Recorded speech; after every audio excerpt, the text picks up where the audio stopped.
사사기 1장 11절로 15절 우리 다 같이 합독하십니다. 같이 읽습니다. 거기서 나가서 드빌의 주민들을 쳤으니 드빌의 본 이름은 기랴세벨이라. 갈렙이 말하기를 기랴세벨을 쳐서 그것을 점령하는 자에게는 내 딸 악사를 아내로 주기라 하였더니 갈렙의 아우 그나스의 아들인 문리엘이 그것을 점령하였으므로 갈렙이 그의 딸 악사를 그에게 아내로 주었더라.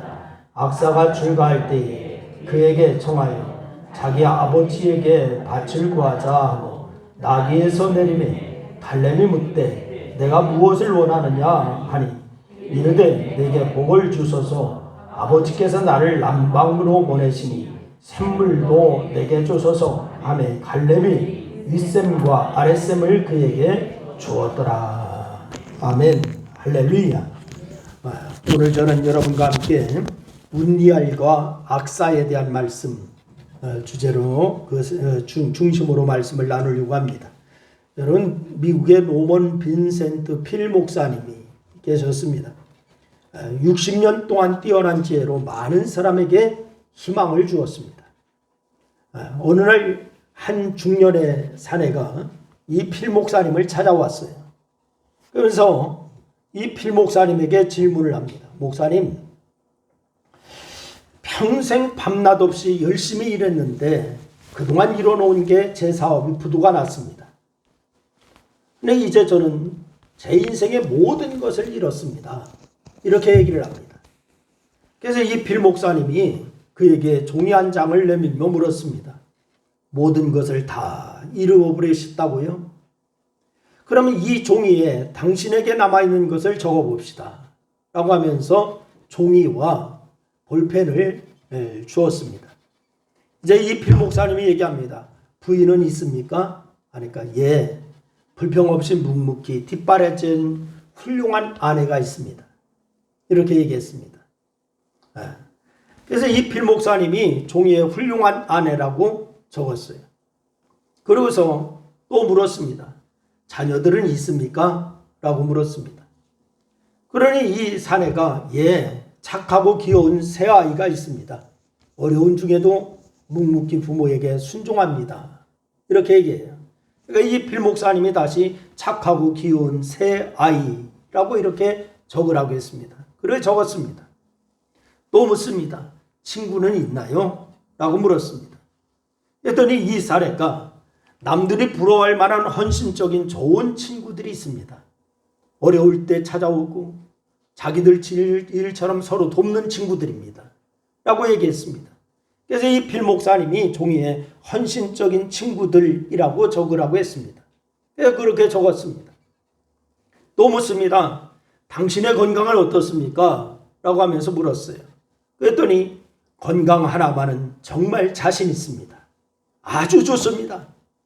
그래서 이 필 목사님이 적은 종이를 지켜보고 있다가 남자가 적은 그 종이를 보며 갑자기 큰 소리로 말했습니다. 이 남자가 필 목사님에게 자기가 적인 종이를 보면서 목사님 정말 감사합니다. 모든 것을 잃어버린 줄 알았는데 제게는 아직도 귀한 것들이 많이 남아있네요. 다시 일어날 수 있을 것 같습니다. 라고 하면서 이 사람이 일어났습니다. 여러분, 사람의 살아가는 삶의 방식을 두 가지로 나누어 보면은 부정적인 생각으로 사는 사람과 긍정적인 생각으로 사는 사람이 있습니다. 여러분, 또 적극적인 생각을 가지고 살아가는 사람이 있고 소극적인 생각으로 살아가는 사람이 있습니다. 성경에는 부정적인 자세로 살다가 어려움을 당하는 사람을 많이 보게 돼요. 그 중에 하나가 누구냐? 요나라고 하는 사람이에요. 여러분, 이방인과 니느웨를 향해서 부정적인 생각은 요나로 하여금 니느웨에 가서 복음을 전하지 않고 다시스로 도망가게 만듭니다. 이로 인해서 요나는 많은 고통을 당하게 되었습니다. 바로 물고기 뱃속까지 서울이라고 하는 곳까지 들어가게 되었습니다. 그런데 마가복음 10장 말씀에 보면은 여리고의 소경 바디메오라고 하는 사람이 나오고 있어요. 근데 그는 예수님께서 여리고로 지나가신다고 하는 이야기를 듣습니다. 그때의 상황이 마가복음 10장에 보니까 이렇게 얘기하고 있어요. 우리 한번 마가복음 10장 말씀 우리 한번 읽어보겠습니다. 다 같이 한번 읽습니다. 시작. 예수께서 제자들과 허다한 무리와 함께 여리고에 내려 바디메오의 아들인 소경 거지 바디메오가 길가에 앉았다가 나사렛 예수시란 말을 듣고 소리질러 가로되 다윗의 자손 예수여 나를 불쌍히 여기소서 하거늘 많은 사람이 꾸짖어 잠잠하라 하되 그가 더욱 심히 소리질러 가로되 다윗의 자손이여 나를 불쌍히 여기소서 하는지라. 여러분, 요나에 비하면 바디메오는 얼마나 적극적입니까? 그는 예수님이 눈에 보이지도 어디에 계시는지도 모릅니다. 그렇지만은 고쳐달라고 소리를 지르고 있습니다. 이에 비해서 바디메오는 고침을 받게 되어서 새로운 삶을 살게 되었습니다. 그런데 오늘 본문을 보니까 바디메오 못지않게 적극적인 한 사람을 우리가 발견하게 돼요. 그 사람이 누구냐? 운니엘과 그의 부인 악사라고 하는 사람입니다. 운니엘과 악사. 운니엘은 사사기에 등장하는 첫 사사이고 악사는 그의 부인입니다. 그런데 이 사사란 구약시대의 이스라엘의 종교를 보호하고 바로 이 적의 압제로부터 이스라엘 민족을 구하기 위해서 하나님이 보낸 지도자로 여호수아 이후로부터 왕정 수립 이전까지의 기간까지, 이 기간이 얼마나 됐냐? 약 250년이 되는 것이에요. 250년 동안 활약했던 지도자들, 이 사람들이 바로 사사들입니다. 그러면 운니엘과 그의 부인 악사는 어떤 사람일까? 먼저 운니엘은 믿음의 가문의 사람이었습니다. 여러분, 오늘 본문 13절 말씀해 보니까 운니엘이 누군가를 분명하게 가르쳐주고 있어요. 13절에 보니까 갈렙의 아우요 그나스의 아들인 운니엘이라고 얘기했습니다. 그러니까 운니엘은 누구의 아우라고요? 갈렙의 아우. 그리고 그나스, 아버지는 그나스라고 하는 사람이에요. 이게 이 갈렙의 아버지는 여분네입니다. 여분네인데 그에게 아들이 있는데 하나는 갈렙이고 또 하나는 그나스예요. 그래서 그나스의 아들이 바로 운니엘입니다. 그러니까 갈렙이 누구입니까? 여러분, 이스라엘 사람들이 가나안 땅에 도착하여서 12명의 정탐꾼을 선발할 때 뽑힌 사람 중에 한 사람, 그 사람이 갈렙이에요. 이 말은 갈렙이 용맹하다는 그런 뜻입니다.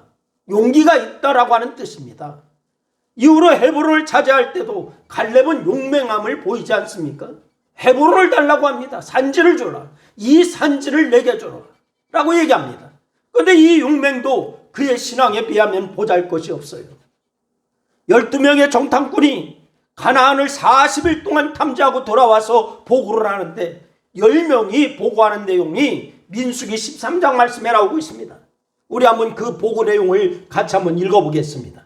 민수기 13장 32절과 33절입니다. 같이 읽습니다. 시작. 우리가 두루다니며 탐지한 땅은 그의 거민을 삼키는 땅이요 거기서 모든 백성은 신장이 장대한 자들이며 거기서 또 네피림 후손 아낙자손 대장부들을 보았나니 우리는 스스로 보기에도 메뚜기 같으니 그들의 보기에도 그와 같았을 것이니라. 여러분, 자기 자신을 메뚜기라고 부르면 하나님을 잃어버린 아주 불신앙적인 보고, 이것이 바로 10명의 보고였어요. 자기 자신들을 볼 때 메뚜기와 같다. 하나님을 잃어버린 불신앙의 보고입니다. 그런데 이런 보고와 반대되는 보고를 아는 사람이 여호수아와 갈렙입니다. 여러분, 이 10명의 보고가 우리가 이 시대를 살아가면서 우리가 10명처럼 살 때가 얼마나 많은지 몰라요. 왜 그러냐? 요즘 다 경제적으로 어렵다. 정치적으로 어렵다. 모든 환경이 어렵다. 환경만 보지 하나님을 잃어버리고 있기 때문에 그렇습니다. 여러분, 하나님을 잃어버린 자는 자기 자신을 뭘로 보느냐? 메뚜기로 보고 있습니다. 여러분은 하나님의 자녀라고 하는 사실을 인지할 수 있기를 바랍니다.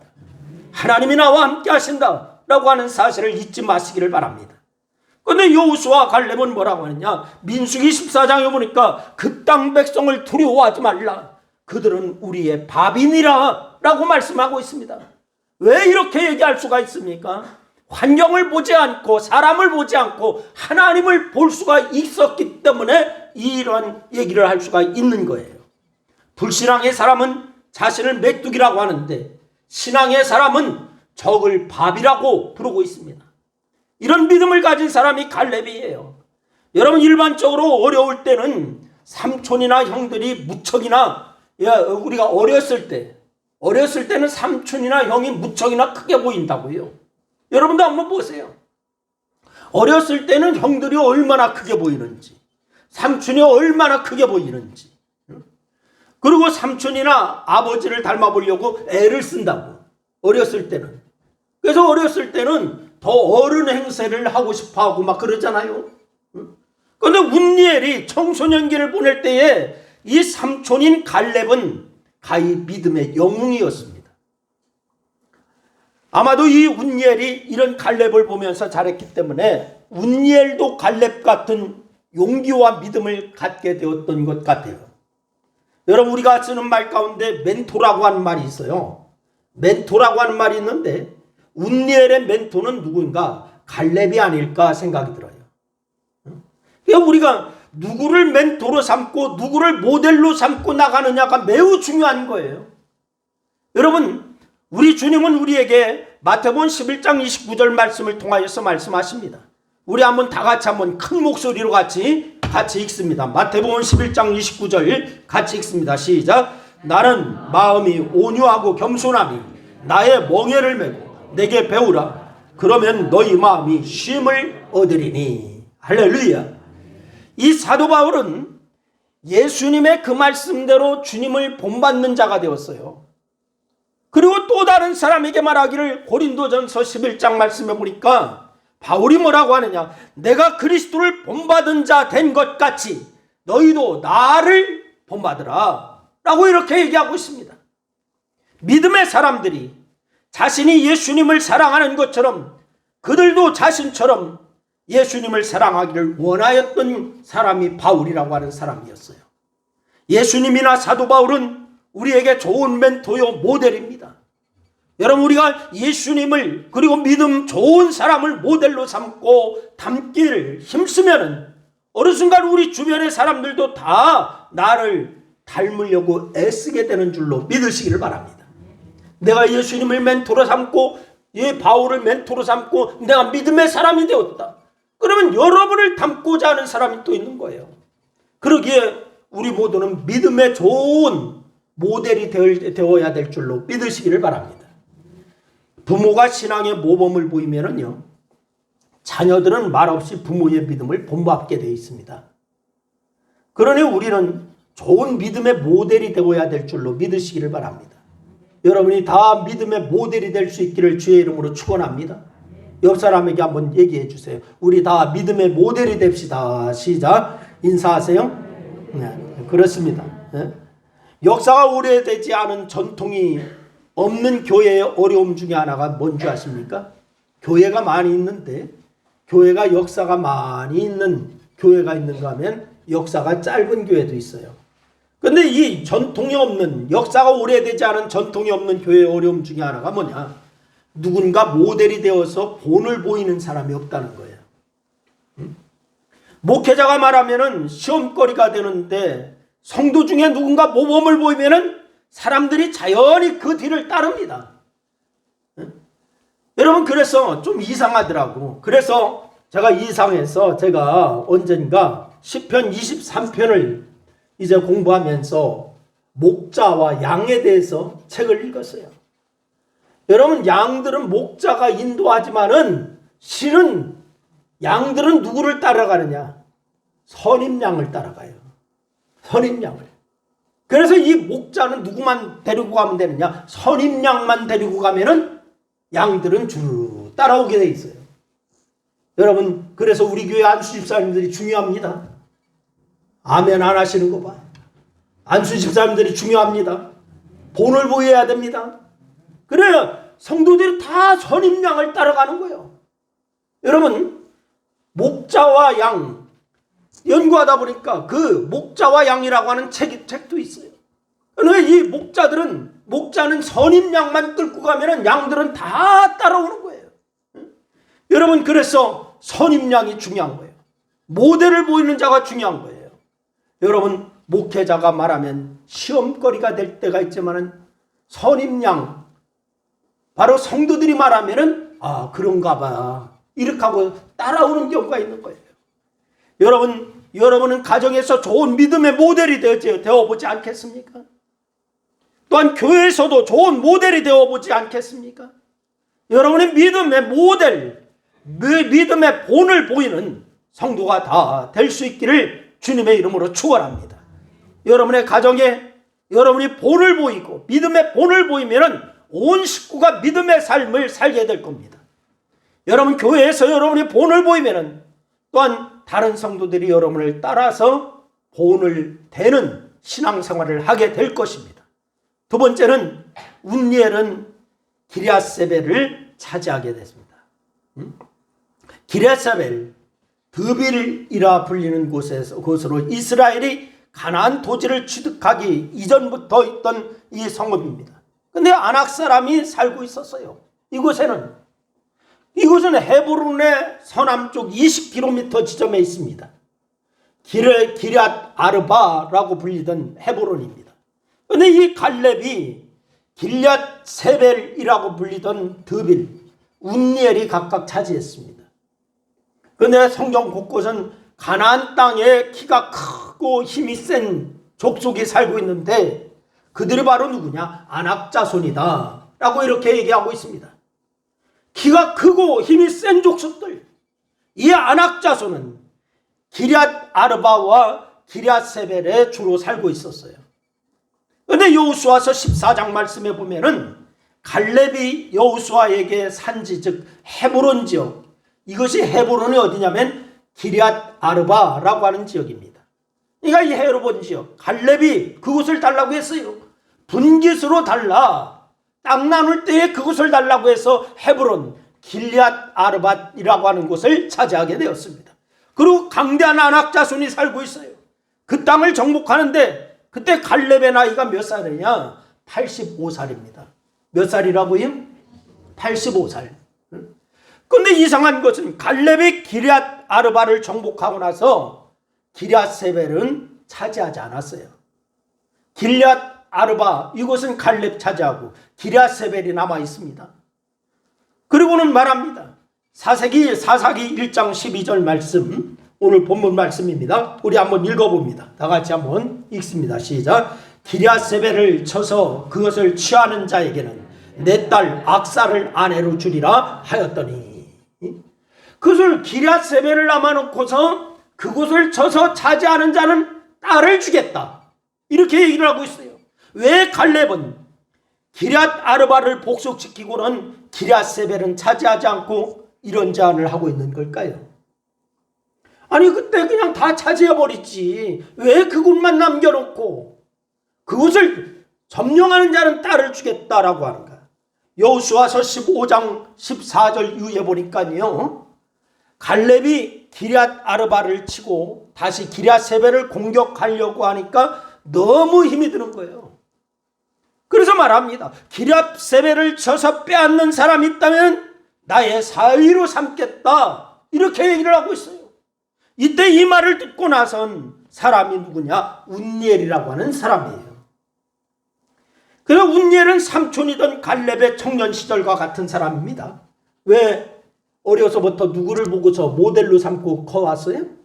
갈렙을 모델로 삼고 커온 사람이에요. 그래서 그는 믿음으로 기럇세벨을 향해 돌진합니다. 그래서 운니엘은 아낙의 장대한 자손을 보지 않았어요. 약 40년 전 삼촌이 그랬던 것처럼 믿음을 앞세우고 나갔습니다. 그리고선 그 기럇세벨을 차지하게 되었습니다. 여러분, 미국의 부흥사였던 무디 목사님이 계셨죠. 이 무디 목사님이 이런 말씀을 하셨어요. 그대 자신을 믿어보라. 그대는 실망할 때가 있을 것이다. 친구를 믿어보라. 어느 날 그들은 죽거나 그렇지 않으면 그대와 헤어질 것이다. 그대의 명성을 믿어보라. 어느 때 해방하는 혀가 그것을 뒤집어 엎을 것이다. 그러나 그리스도를 믿어보라. 그대는 현세와 내세에 후회함이 없을 것이다. 이렇게 얘기했어요. 여러분, 하나님을 믿으면 절대로 후회함이 없습니다. 그러기에 믿음의 사람은 하나님을 보고 가야 되는 줄로 믿으시기를 바랍니다. 하나님을 보면 다른 것이 보이지 않는 거예요. 운니엘이 기랴세벨을 향해 돌진할 수 있었던 것은 그의 눈에는 하나님만 보였기 때문에 아낙 자손, 장대한 자손이 보이지 않았습니다. 하나님만 보였습니다. 이 시대에 여러분 어려운 시대라고 하지만 여러분 이 시대를 보지 않고 믿음으로 전진하면 하나님만이 보이실 줄로 믿으시기를 바랍니다.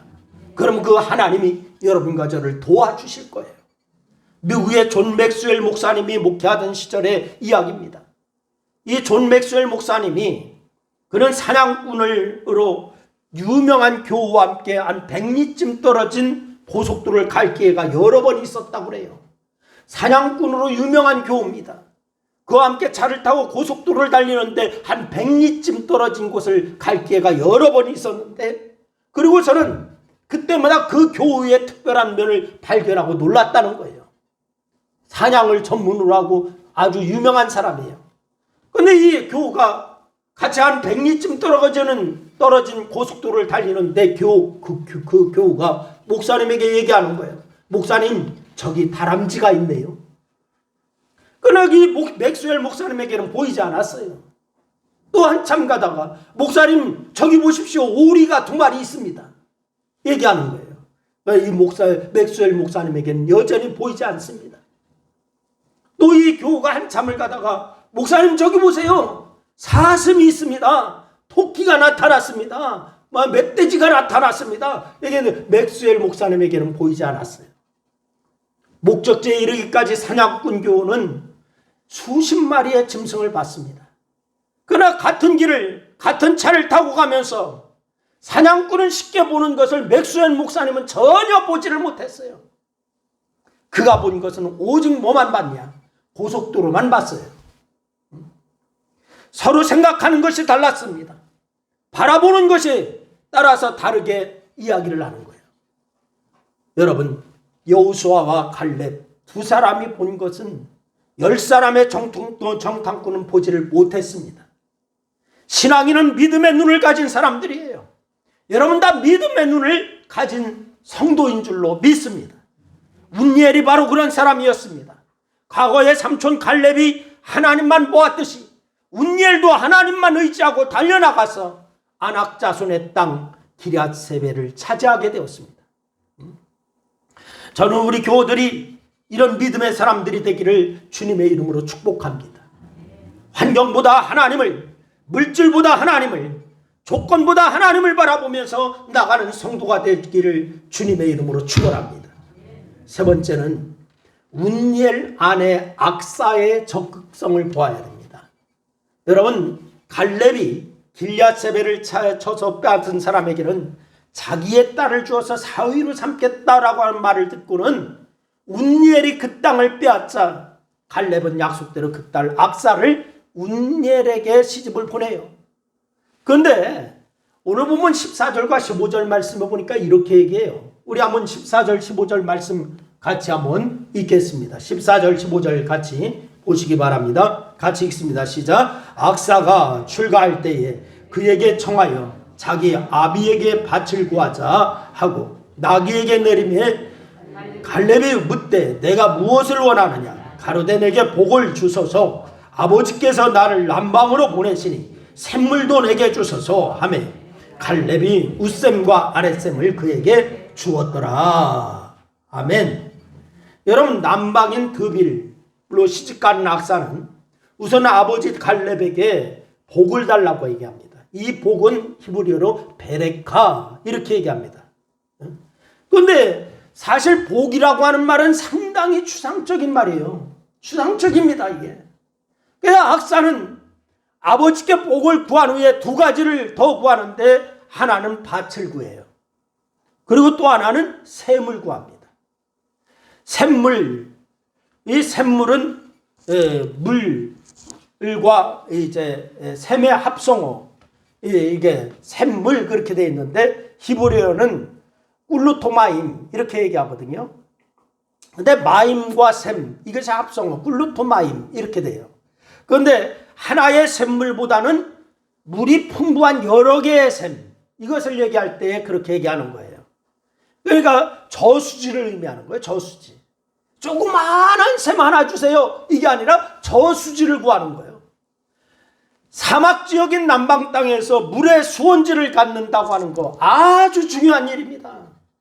샘이 있어야 목축이 가능하고 삶을 영위할 수가 있고 농사도 가능한 거예요.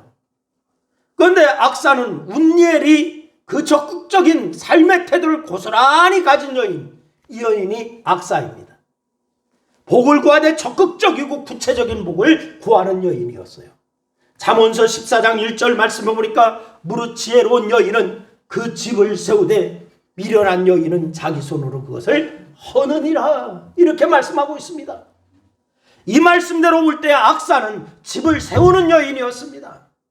악사가 집을 세우는 것은 첫째 복에 대한 열망이 있었고 둘째는 열망에서 그치는 것이 아니라 구체적인 것을 구하는 거예요.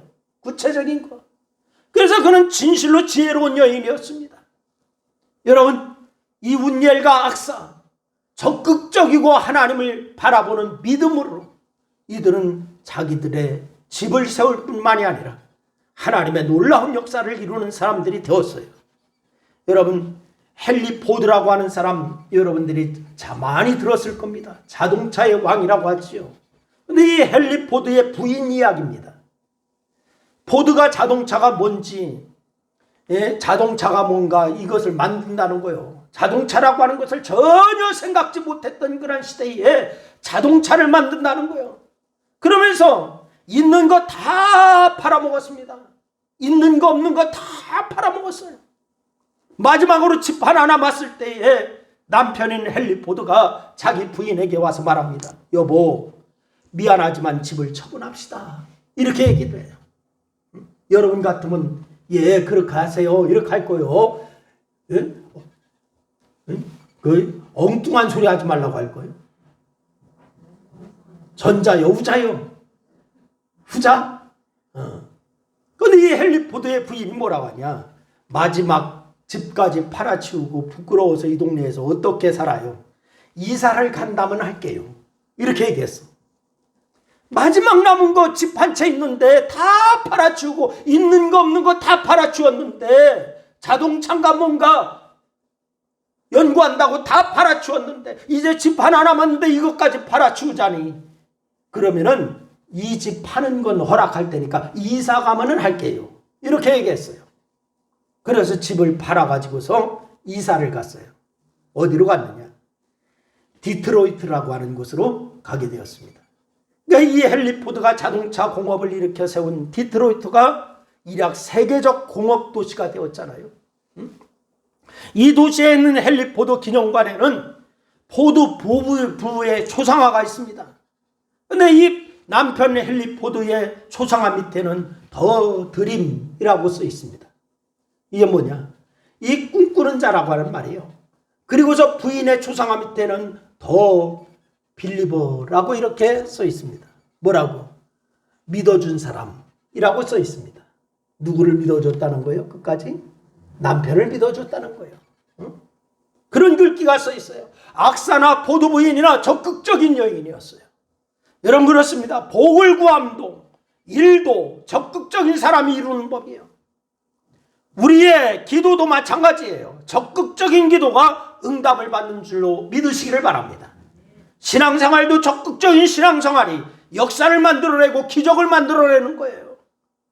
그러기에 우리가 신앙생활을 함에 있어서 하나님의 은혜와 복을 바라보고 적극적인 자세가 우리 모두에게 필요한 줄로 믿으시기를 바랍니다.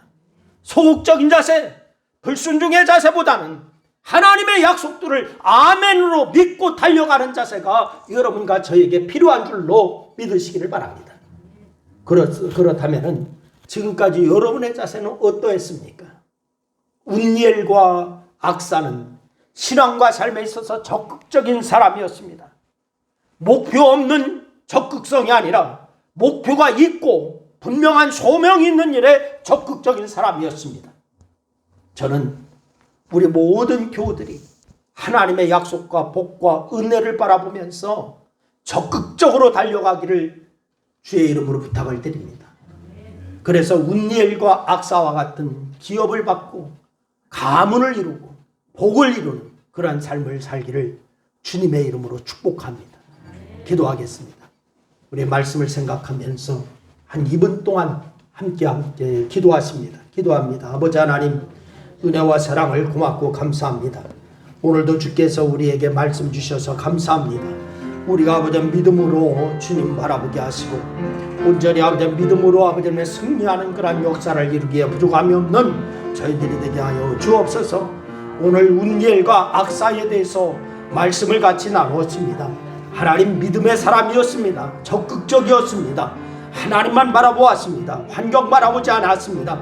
하나님, 우리도 아버지 하나님 환경 바라보고 여건 바라보고 조건 바라보는 자가 아니라 하나님을 바라볼 수 있는 믿음의 눈이 떠지게 도와주시옵시고 온전히 믿음으로 적극적으로 아버지 하나님 전진하는 믿음의 사람들이 다 되기에 부족함이 없도록 하나님 역사하여 주시기를 간절히 원합니다.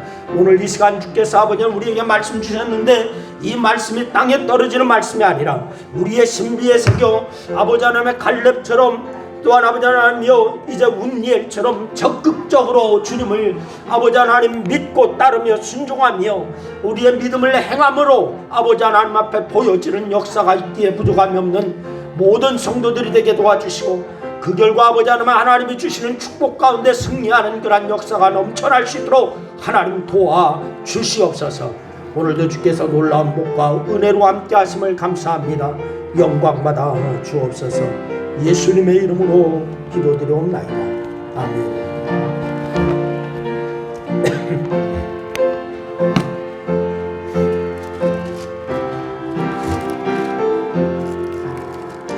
나 이제 주님의 새 생명 얻으노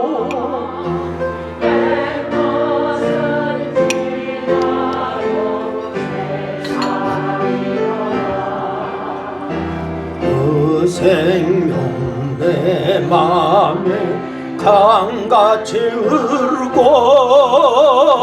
그 사랑 내게서 해같이 빛난다. 영생을 누리며 주 안에 살리라. 오늘도 내일도 주 함께 살리라. 주 안에 감추인 새 생명 얻으니 이전에 좋던 거 이제는 값없다. 하늘의 은혜와 평화를 맛보니 찬송과 기도로 주 함께 살리라. 영생을 누리며 주 안에 살리라. 오늘도 내일도 주 함께 살리라. 산천도 조목도 새 것이 되었고 죄인도 원수도 친구로 변한다. 내 영원한 자 영생을 누리니 주님을 모신 만세 하늘이로다. 영생을 누리며 주 안에 살리라. 오늘도 내일도 주 함께 살리라. 주 따라가는 길 험하고 멀어도 찬송을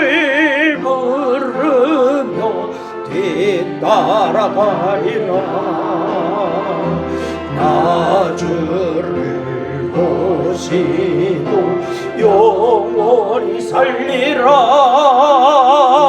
날마다 섬기며 주 함께 살리라.